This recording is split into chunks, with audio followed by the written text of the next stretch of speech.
പ്രിയപ്പെട്ടവരെ, അവഗണന എന്ന വിഷയത്തെപ്പറ്റി ആവട്ടെ ഇന്നത്തെ നമ്മുടെ ചർച്ച.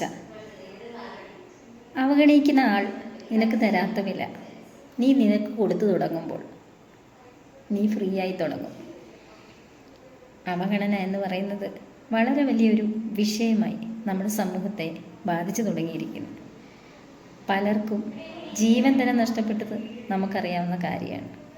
ഈ ഓടി തളരുമ്പോൾ നമ്മുടെ കൂടെ ഇരുന്ന് ചായ കുടിക്കുന്നവരെയും മെസ്സേജ് അയച്ച് സുഖമാണോ എന്ന് ചോദിക്കുന്നവരെയും ഒന്നും പരിഗണിക്കാതെ അവരെ അവഗണിച്ച് നമ്മളിവരുടെ പിന്നാലെ പോയിക്കൊണ്ടിരിക്കുക. നിന്നെ സ്നേഹിക്കുന്ന, നിൻ്റെ വാക്കിന് വില കൊടുക്കുന്ന ആളുകളിലേക്ക് നീ ശ്രദ്ധിക്കുന്നേയില്ല. എന്താ അവർക്കൊന്നും ശ്രദ്ധ കൊടുക്കാത്തത്? അവഗണിക്കുന്ന ഒരാളുടെ പിന്നാലെ ഓടുമ്പോൾ കൂടെ നിൽക്കുന്നവരെ നമുക്ക് പരിഗണിക്കാൻ പറ്റാതെ വരും. നമ്മൾ പലപ്പോഴും കിട്ടാത്തതിൻ്റെ പിന്നാലെയാണ് ഓടുന്നത്. അവരൊന്ന് നോക്കിയിരുന്നെങ്കിൽ, അവരൊന്ന് മിണ്ടിയിരുന്നെങ്കിൽ, അവരുടെ മെസ്സേജ് ഒന്ന് വന്നിരുന്നെങ്കിൽ എന്ന് കാത്തിരുന്ന് ദിവസങ്ങൾ ഇങ്ങനെ എണ്ണി കഴിയുകയാണ്. സത്യത്തിൽ അവർ നമ്മളെ ഓർക്കുന്ന പോലും ഉണ്ടാവില്ല.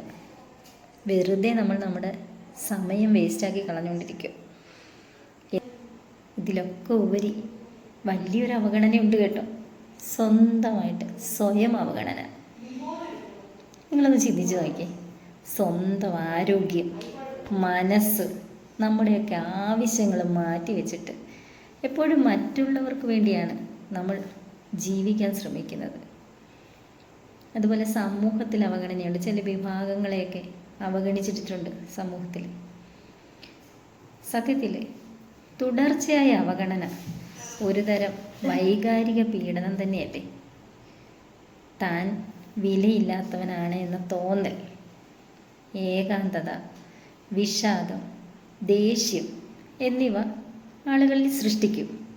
തന്മൂലം ബന്ധങ്ങളുടെ വിശ്വാസം നഷ്ടപ്പെടുക, അകലം കൂടുക, സർവോപരി ഇതെല്ലാം നമ്മുടെ വളർച്ചയെ ബാധിക്കും. ഒരു 5 മിനിറ്റ് എടുത്ത് നിന്നെ ശരിക്കും ചേർത്ത് പിടിക്കുന്ന 3 ആളുകളുടെ ഒന്നും പേരെഴുതാമോ? അവർ നിനക്ക് വേണ്ടി ചെയ്ത ചെറിയ ഒരു കാര്യം ഓർത്തെടുത്ത് അവർക്കൊരു മെസ്സേജ് അയക്കി, അല്ലെങ്കിൽ അവരെ ഒന്ന് വിളിക്ക്. ഇന്ന് നിന്നെ ഞാൻ ഓർത്തു, നീ അന്ന് കൂടെ ഉണ്ടായിരുന്നത് എൻ്റെ ഭാഗ്യമായിരുന്നു എന്ന് പറഞ്ഞു നോക്ക്. അപ്പോൾ അവർ എന്താണ് റിപ്ലൈ ചെയ്യുന്നതെന്ന് എനിക്ക് കമൻറ്റ് ചെയ്യണേ. തീർച്ചയായും അവർ സന്തോഷമായിരിക്കും നിങ്ങളോട് പങ്കിടുന്നത്. ആ സന്തോഷം കേൾക്കാൻ എനിക്കും ആഗ്രഹമുണ്ട്. തീർച്ചയായും കമൻറ്റ് ചെയ്യുക.